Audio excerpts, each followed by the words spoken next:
Narendra Modi takes oath with 57 ministers at glittering event.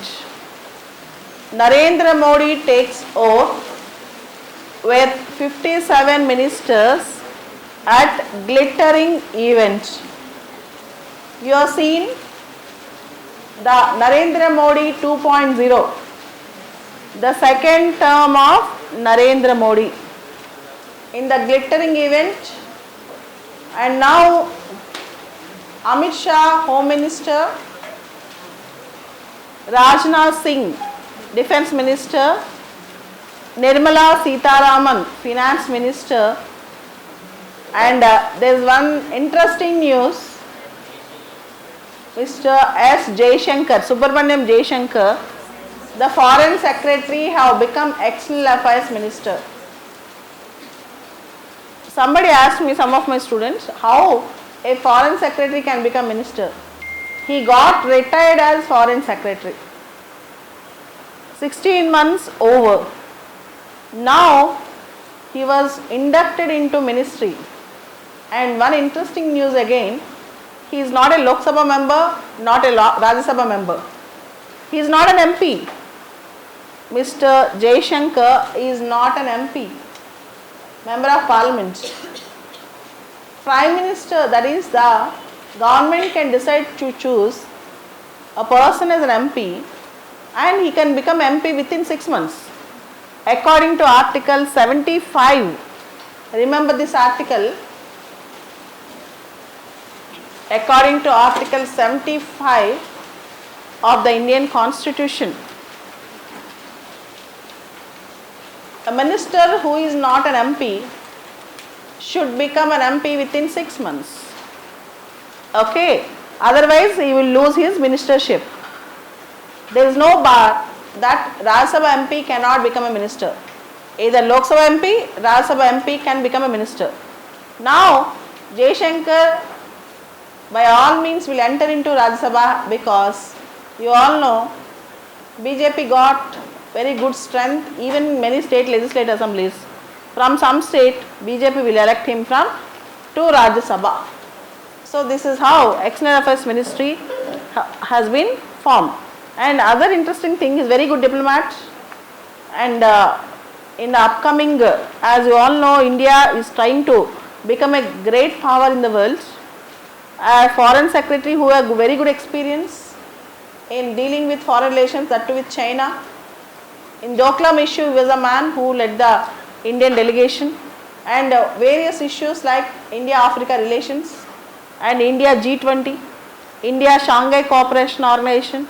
With various groups, he can definitely help India to make India better India. It's really good. This is one thing. And next important thing, coming to generally in Hindu paper, after reading first page, kindly leave second page, third page, second page, third page, fourth page.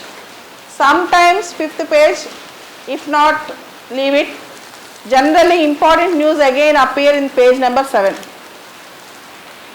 Page number 7 generally again important news will appear. If you take today's Hindu paper, page number 7. If you take today's Hindu paper, page number 7, Admiral Karambir Singh takes over as Navy Chief. You have armed forces, Army, Navy and Air Force. Armed forces means 3, Army, Navy and Air Force. Admiral Karambir Singh takes over as Navy Chief. You should know generally this type of big news. Generally 7th page will carry 1 or 2 important articles which is very important for exam. First page, then 7th page. Then we have to move on to editorial page. Generally editorial page will be page number 8. Generally page number 8. Now see, this small article is editorial. This small article is called editorial. This big article is called lead article. Next to small article there is a big article which is called lead article.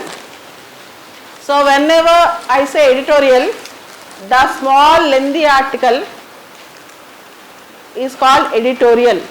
Generally editorials are written by editors. Editorial means from the editor's desk. Very important. And this page, particularly Hindu paper, this page is very crucial for your mains exam analysis. How to analyze various aspects. This page is very crucial. Out of 365 days, minimum 300 days, this page carries very good articles. I can say in a year out of 365 days, minimum of 300 days, this page carries very good articles. So let's see his new council. The editorial is about his new council. As we have already discussed, Prime Minister Narendra Modi along with 57, total 58, including Narendra Modi 58. Prime Minister and Council of Ministers were formed, in which you all know Amit Shah's entry into cabinet was expected. Amit Shah's entry into cabinet was expected, and Jaishankar, External Affairs Minister, really India is making to sail India. He will actually make India to sail in a good waters. And you all know again Rajnath Singh as Defence Minister and Nirmala Sitharaman as Finance Minister. All these things are very important, and we also need very good Modi rewarding the upper caste groups, and OBCs and Dalits are also coming up, but there is no enough representation according to the media reports. There is no enough representation. So this is first article. As you all know, this is a political article. And next article is a second election. If you see editorial, the article under the editorial, a second election. This is about Israel. When you see a country in the news, kindly locate the country in the map. You should know Israel. You should know Israel-Palestine issue. You should also know Israel bordering countries. Israel-Palestine issue, Israel bordering countries. The issue here is Benjamin Netanyahu recently won the elections, but unfortunately he did not win the sufficient majority to form the government. His political party is Likud party, Likud. The political party to which Benjamin Netanyahu belongs to is called as Likud party, Likud. It won 35 seats out of 120 member parliament. The Likud party won 35 seats out of 120 member parliament, and he started towards some alliance, coalition, and unfortunately he got exactly 60. He was left down by only one number. So again in the Israel history, a prime minister has to again go for elections. There were second elections this time in Israel in September, so that in future the Benjamin Netanyahu can form the government. So this is very pathetic thing for a country that too like Israel.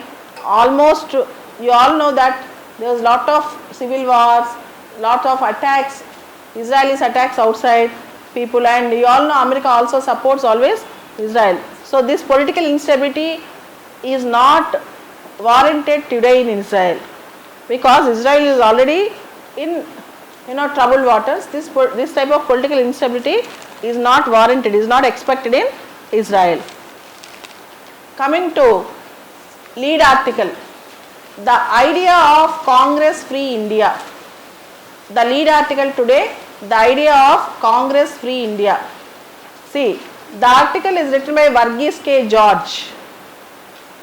I can definitely say he is a congressman. Okay, this is one-sided and political article. Completely one-sided, completely political article, where he started blaming for everything BJP is the reason, and he also saying that BJP is trying to make India completely Congress free. Means BJP wanted to completely throw out the Congress. So this type of purely political articles you need not read. If you read first paragraph, you will understand that the article is supportive of Congress and The article is quite critical about Bharatiya Janata Party. Those who wanted to take political science as option, if you have interest over politics, you can read, but not everyone who does not have interest over politics. So first two paragraphs, try to read and understand, but not necessary. Next important article, outlining the first 100 days. Outlining the first 100 days. This is about the present government, the idea of India, and here the other wrote, India is very young. 77% of Indian population are below 44 years. Out of every 100, 77 people are below 44 years. That's a great thing for India, very great thing for India. And second thing, even in economic development and economic growth, India is only after US and one or two countries, but India is doing very well in economy also, on par if you compare with other countries. And next thing is, in the second paragraph, but the government has to do many things rather than just populist schemes. Here the author used the word red tape. In the second paragraph there is a word called red tape. Red tape means, see, extreme delay in delivery of things.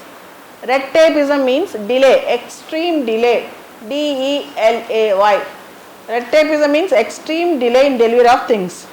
And here the author is saying, never try to help the people by giving subsidies, freebies, but try to increase their level of life, standard of life, income generation. Try to increase their income rather than giving some freebies, free gifts, all those things. Rather than giving subsidies and free gifts, try to increase their level of income. That is really good. There is a very famous Chinese proverb, teach a hungry man how to fish, don't give him a fish. Teach a hungry man how to fish, don't give him a fish. In the same way, India is becoming data economy. By 2030, 100 crores Indians are going to use internet. Already 80 crores of Indians have mobile phone. 80 crores of Indians have mobile phone. By 2030, 100 crores of Indians are going to use internet. So this data economy you should try to harness. You should try to develop this data economy. You should try to make some good growth over this data economy. And India also should grow in various fields. That is very, very important. So what we need is, first 100 days, the target should be reoriented. Not just making the people to depend on the government, but people should survive by themselves. They should be able to sustain by themselves. This is the first thing. That is increasing the standard of living. Second thing, you should also use the data, the people's access to data for the growth of the country. Third thing, overall growth level should be really good and growth with inclusivity. Inclusivity means you should grow the country, at the same time you should also ensure that the poor people in the country will also come up in life. So this is what is growth with inclusivity.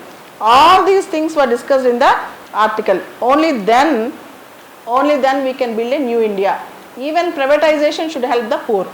It is not that privatization, liberalization, globalization should help the rich, but it should also help the poor. And coming to, see, every day there will be one article. Every Saturday there will be one article called full page article. This is called full page article called Ground Zero. This is the article today. Every Saturday they will give an article, Ground Zero.